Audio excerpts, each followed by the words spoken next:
now we're going to talk about something that, speaking of fan theories and what a lot of people said going into the movie. There was a lot of speculation about the deaths in this movie. Who was going to be brought back? Who's actually dead, like officially or permanently? I can tell you that there is a small amount of people that did not make it out alive. And they are actually dead. And this is not speculation. This is literally people that either weren't brought back at all, or they flat out say, look, these people are not coming back for this reason. It has to do with the Soul Stone. In one instance, I know you're thinking Gamora, but there's another one. And there's a couple other people that they just don't address because their deaths were unrelated to the snap, meaning they can't really be brought back in that way. So after it's all said and done, once we get back some of the Avengers that we lost in the film, and it's I don't think that's, even though this is spoiler heavy stream, it's not spoilerish to say that a lot of the Avengers that we lost in the last film are back. I mean, that's obvious. I mean, you can look at trailers that they have made for upcoming films or movies that they have announced that they're working on. That obviously suggests that they're going to have to bring some people back. But I can tell you this. We'll go down the list here. Loki is legit dead. Not coming back. Thanos choked him out and killed him. So our version of Loki is gone. But there might be another version. Talk about that here in a minute. Gamora, again, original Gamora is still dead because it has to do with the Soul Stone. We do get Gamora back because of the time jumping element. So, as I mentioned, a lot of our current timeline characters that jumped back in time, it also worked in reverse. Some of the previous characters from the other timeline in the past jump ahead into our future, which means we do get Gamora back, but it's a different version. It's the previous version. I think it's pre-Guardians of the Galaxy or right around that timeline, so she doesn't have any of the memories or the feelings between her and Quill, which makes for a really funny scene between them later. We have evil Nebula now, even though the new Nebula is helping the Avengers, and she's turned and she's a good guy now. We have her previous version, which is evil, who helps Thanos. But yeah, OG Gamora still gone because it has to do with her being locked up in the Soul Stone, and you don't get those people back no matter what happens, no matter what snaps happen. The other version of Nebula that I just mentioned, she bites it. So the new Nebula stays, old Nebula, old meaning original from the original timeline, the one that jumps forward, she gets killed. Vision is still dead.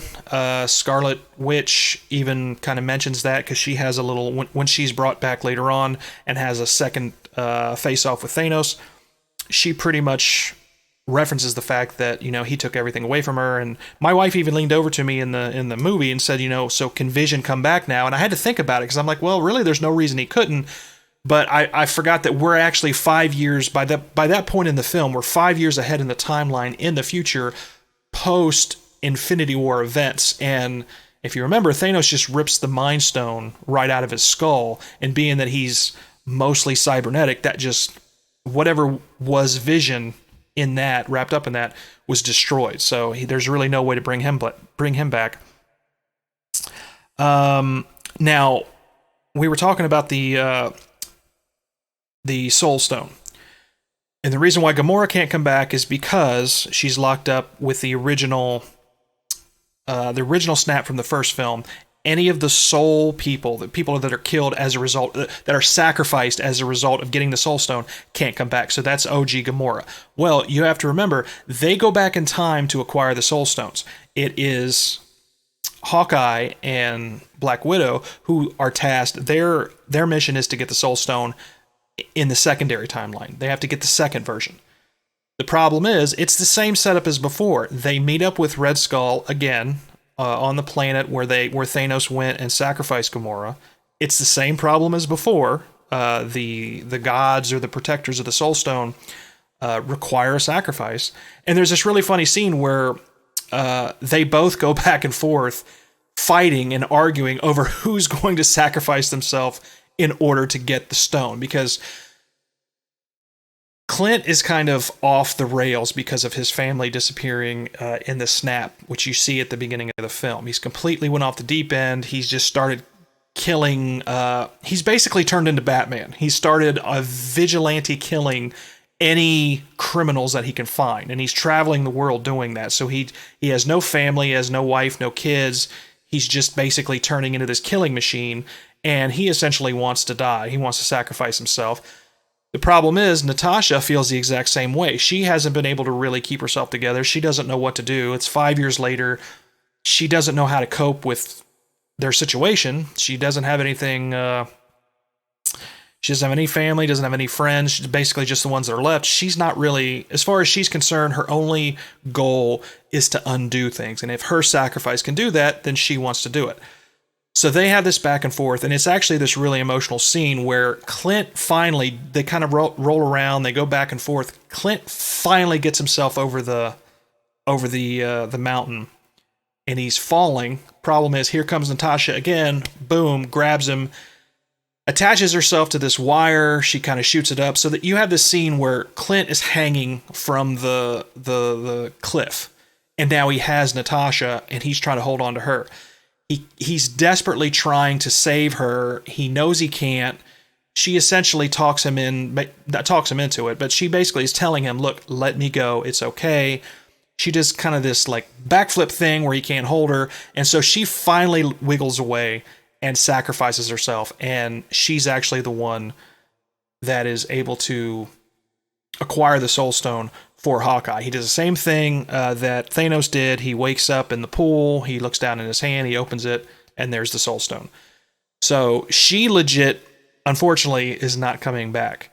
That's going to kind of throw a monkey wrench into some plans that Marvel has later on, or maybe they have some plans on how to get out of that, which we'll talk about that in another area here momentarily. But yeah, Black Widow, I was kind of bummed to see her go because she's an OG Avenger. I always really liked her character. I always liked her better than Hawkeye, but in this film, Hawkeye is really cool. I mean, I got to say. So to me, it could have went either way. Had Hawkeye been the one to go over the cliff, I would have been probably equally as bummed out. The biggest, most impactful death of the film, and this is one of the biggest spoilers that you may or may not have read online yet, but in fact, Tony is on the death list. I'm sorry to say. We will talk about here in a minute exactly how that goes down, but literally Tony sacrifices himself in a move that wins the battle for the entire cast. It essentially ends the film in a way that is pretty epic. It's pretty awesome in how they did that. But the point of it is Tony's gone. He's done. And it's a very emotional scene. It's not only emotional for the characters that are supposedly, friends with Tony. They're never going to see him again. Pepper, for example.